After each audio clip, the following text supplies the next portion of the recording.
Good morning and welcome to part 2 of our bringing herbs into the house for wintertime.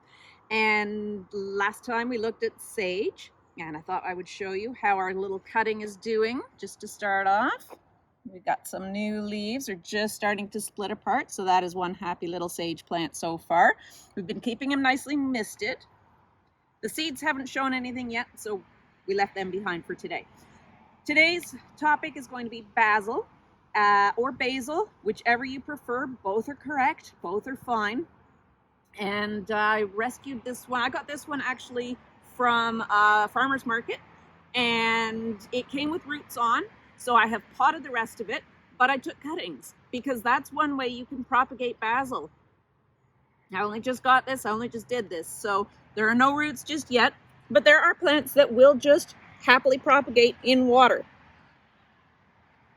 Just take a quick cutting, same as we did with the sage, remove a bunch of the leaves so that it's not transpiring too much, and let it go to work at making energy, directing its energy into root production. Once there's roots, they can just get potted into the pot, same as we do the seeds. We can also just direct pot the seeds as well. So again, with our seed starting mix that's nice and fluffy,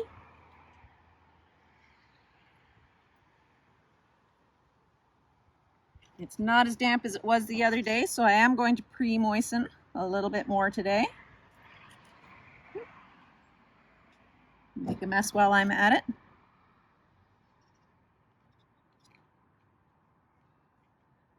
There we are. That media sucking all the moisture up, all nice and ready.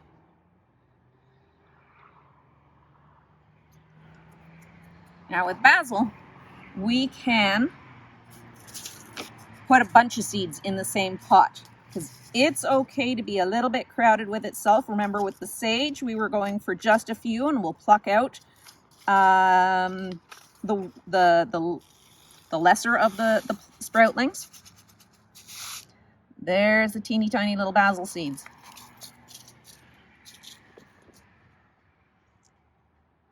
So because we can have them coming in a big sprinkle, or coming up in en masse, I'm going to put a big sprinkling in here because they are tiny and we are fine to have a bunch growing. Put the rest back in here.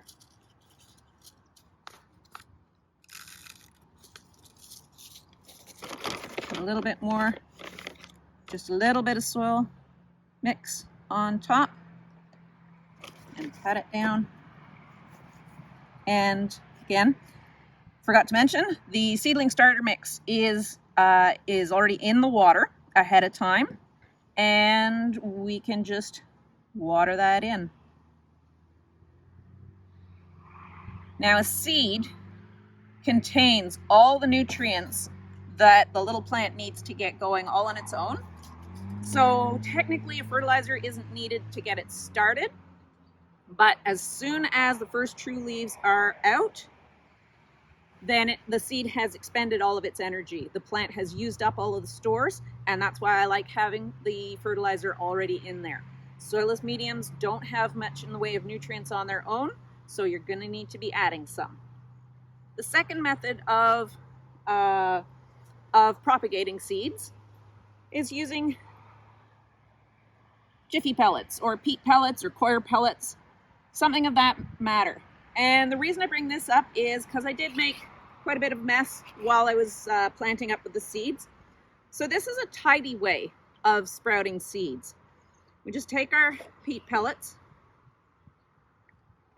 we pop them in a tray that holds water,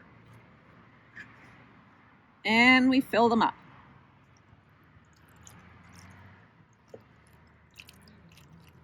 And it takes about 10 to 15 minutes for them to swell properly, but these guys will grow and they'll fill up with moisture, with water, until they're about that size. I feel like back in the 1980s with the magic of television. Here's my already done pot roast. And again, same as with the seeds.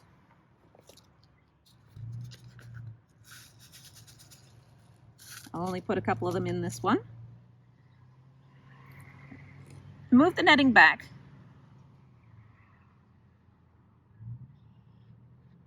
And give it a little squishing to make sure that it's all nicely saturated. I'm going to take it out of the water for now.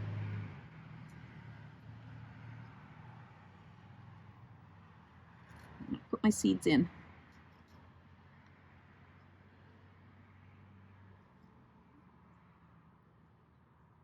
Then just scratch them lightly into the surface.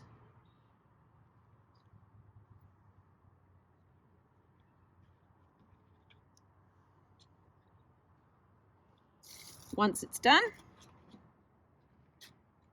put them back into the container. This container has a nice little lid, so I'm going to pop that on for now. And what this does is it creates a little greenhouse effect. We've got the moisture that's in that pellet is going to stay in that pellet now. And with doing that, you don't need to be watering it every single day. Certainly check on it every day and make sure that it hasn't dried out. But it shouldn't. And so we've got the little greenhouse going on, and in probably less than a week, we should see the basil sprouting in here.